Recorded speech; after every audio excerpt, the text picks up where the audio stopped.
Couldn't it just be that Caitlyn Clark is like one of the most talented she is women basketball players There's no question in the history of the country?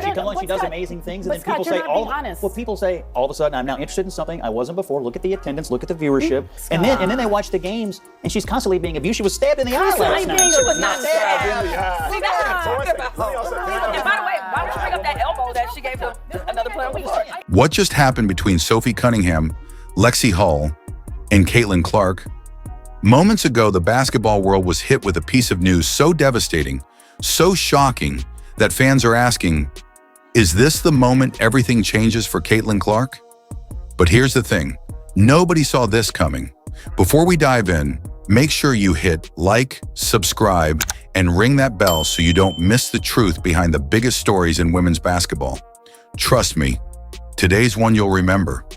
It all started with whispers in the tunnel, a quiet conversation between Sophie Cunningham and Lexie Hull after practice. At first, it looked like nothing, just two teammates talking. But a sideline source claims they overheard one single sentence that could shake the Indiana Fever's future. She's not ready for what's coming. She works at it. She plays at a level that no one has reached yet in the WNBA. So, to me, I think she's going to take this league as far as she wants to. Hey, excuse me. For those of us I don't see you on a night-to-night basis. What is your description of kind of the physical battle that Caitlyn particularly faces, maybe within tonight's game or just in general as you've gotten used to coaching, or just what you see she's enduring physically? Are you trying to get me fined again? Some of your peers, they will recognize, her game, but they won't recognize her impact. Right. How can you separate the two? It's kind of hard, right? And I used and Jax, you're absolutely right. And I was like, come on, you big dummies. Is she getting hyped? Yes. Yeah. But she was in the backyard. She was putting in the same time. Sometimes maybe more. You have seen players in our league try to toughen up Caitlyn. We call her CC. For even when I wasn't on her team, I know the talks that Phoenix had in the locker room of no, we're gonna prove her, we're gonna show her what the W really is. You know what I mean? And I get it to a certain extent, and every rookie coming into the league, that's how you're gonna treat them. But there's those words reportedly about Caitlyn Clark. Now, was this frustration, a warning, or something much bigger? You see, both Cunningham and Hull have been in the league long enough to know when a rookie is in trouble. And Caitlyn Clark, despite her insane stats and highlight reel threes, has been facing an uphill battle since the moment she stepped on the court. But here's where things get interesting. This news didn't come in a press conference. It wasn't leaked by the team's PR. No, it came from an off-the-record conversation that spread like wildfire through the locker room and out into the media within hours. And what the report suggests is, there's a storm coming. Is this about locker room chemistry, a brewing rivalry inside the Fever? Or could it be something off the court entirely? Remember, Sophie Cunningham isn't afraid to speak her mind. She's known for being fiery, competitive, and brutally honest, even if it ruffles feathers. Lexie Hull, she's quieter, more strategic. But when these two align, it means something serious is brewing. And this time, they weren't smiling. One witness claims Sophie had her arms crossed, jaw tight, while Lexie shook her head slowly, as if they both knew what was about to unfold. Then Sophie allegedly said, "If she can't handle this, the season's over." A few hours later, Sophie and Lexie posted cryptic Instagram stories. No text, just a shadowy photo of the Fever's empty court and a single clock emoji. I'm executing the schemes right. I'm not focused on the extracurricular activities. And you know what? During that, it was just part of the game. I think the refs had a lot to do with that. It was a build-up for a couple of years now of them just not protecting, the star player of the WNBA. And so at the end of the day, I'm going to protect my teammates. That's what I do. And I'm a team player. So it's all for what she was given. But, look, as much as she was given, you can't tell me if that door would have swung the other way where she didn't live up to the hype. Right. Come on, folks are still waiting for her to fall. Exactly. Come on. Yep. So with that being said, you big dummies, you getting paid now. Right. So what's really happening here?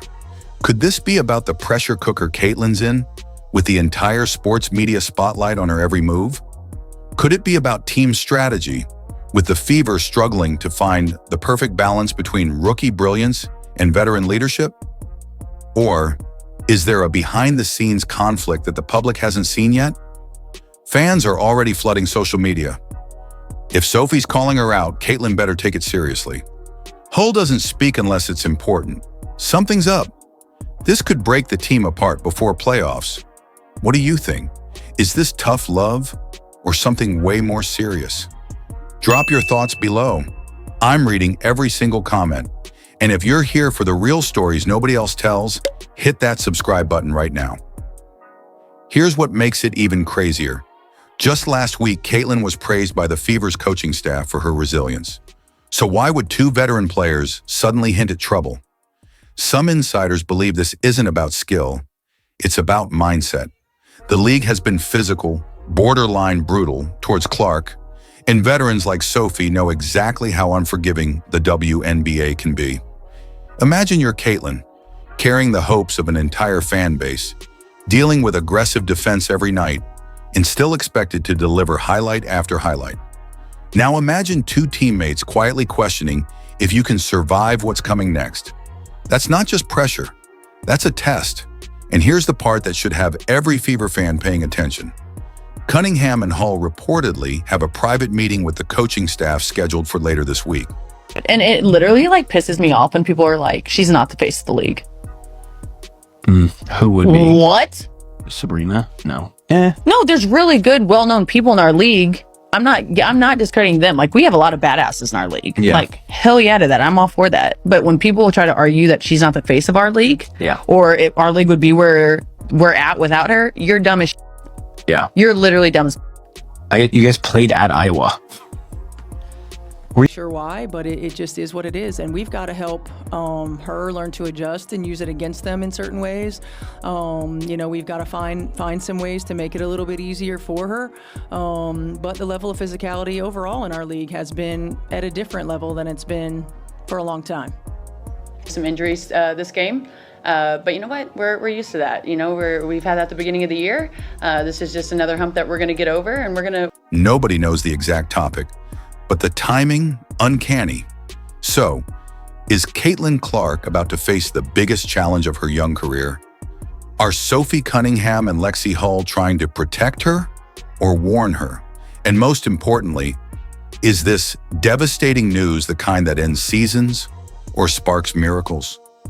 One thing's for sure, something's happening inside the Fever camp, and the next 48 hours could change everything. Make sure you're subscribed, because when the next piece of this story drops, you'll want to be the first to know.